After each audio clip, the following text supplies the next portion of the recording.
Hi, how are you? Thanks for stopping by. If you're here today, you're wondering what on earth we learn in law school.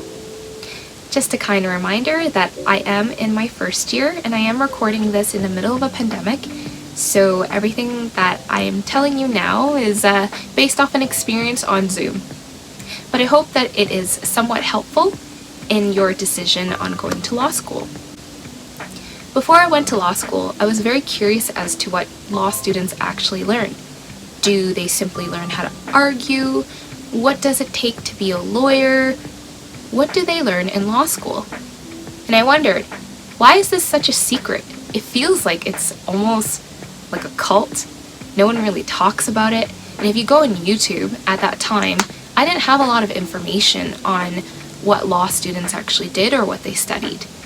So I hope that this video will provide you with some insight.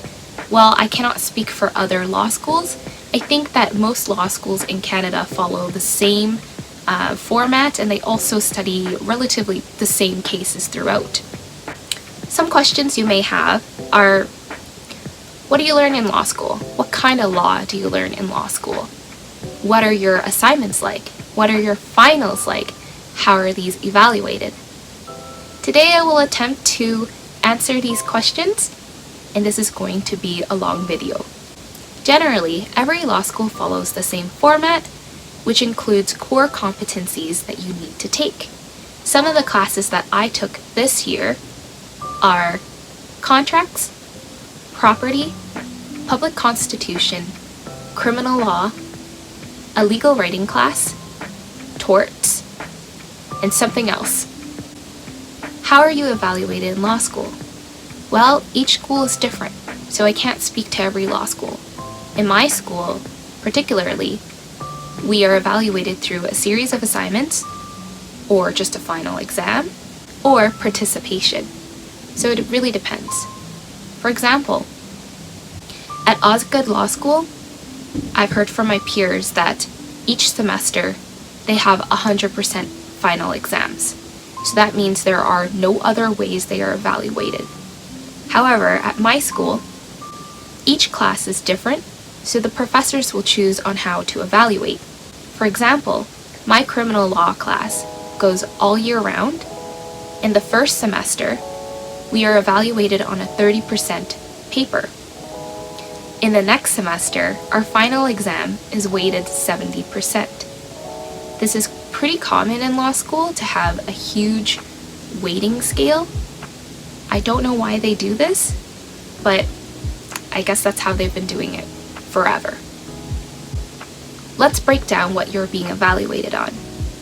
Sometimes it would include a research paper, a legal memorandum, a client advice letter, or case briefs.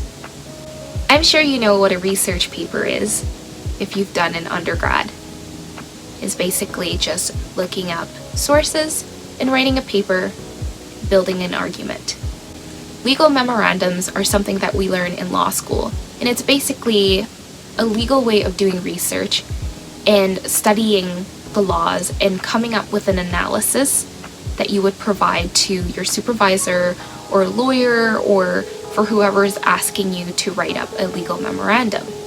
For the purposes of this video, I'm just giving you a quick snippet.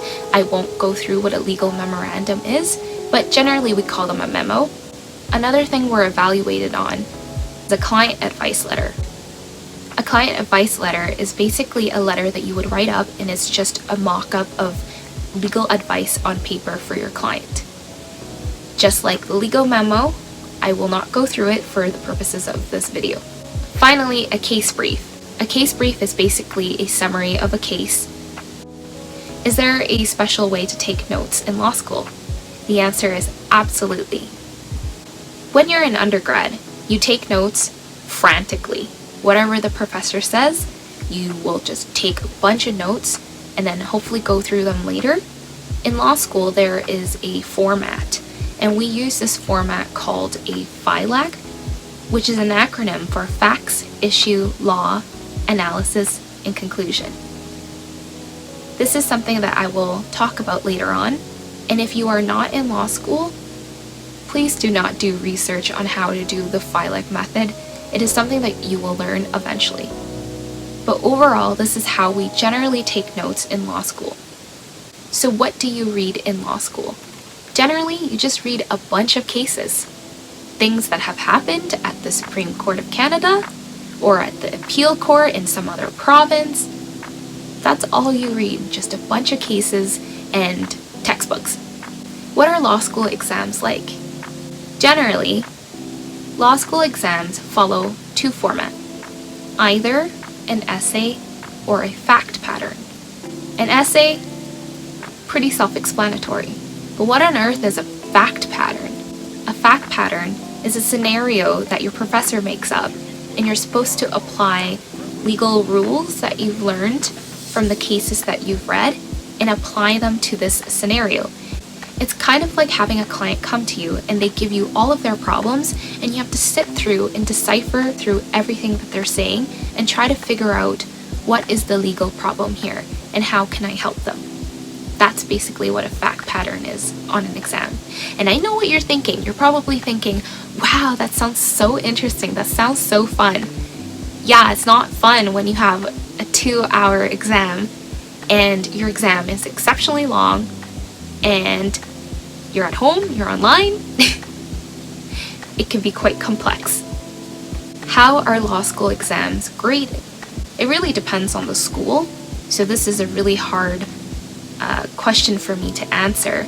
But for my school in particular, we are graded on a curve.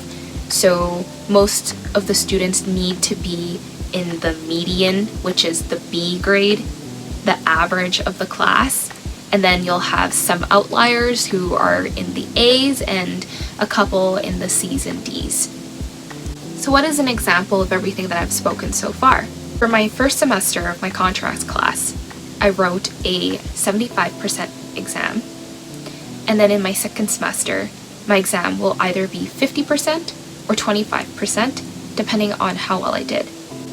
But like I said, this is just purely based on my school, so it's different for each school. I think in general, law school will follow the same format in terms of evaluation. Is there anything you can do to prepare yourself for law school? No, and I really don't recommend that. In fact, I feel like you should enjoy as much as you can before coming to law school, and here are the reasons why. Law school is extremely strenuous and demands a lot of time. So if you're, putting all this time trying to learn how to take law school notes, you could be doing it incorrectly and you could be setting yourself up with some really bad habits.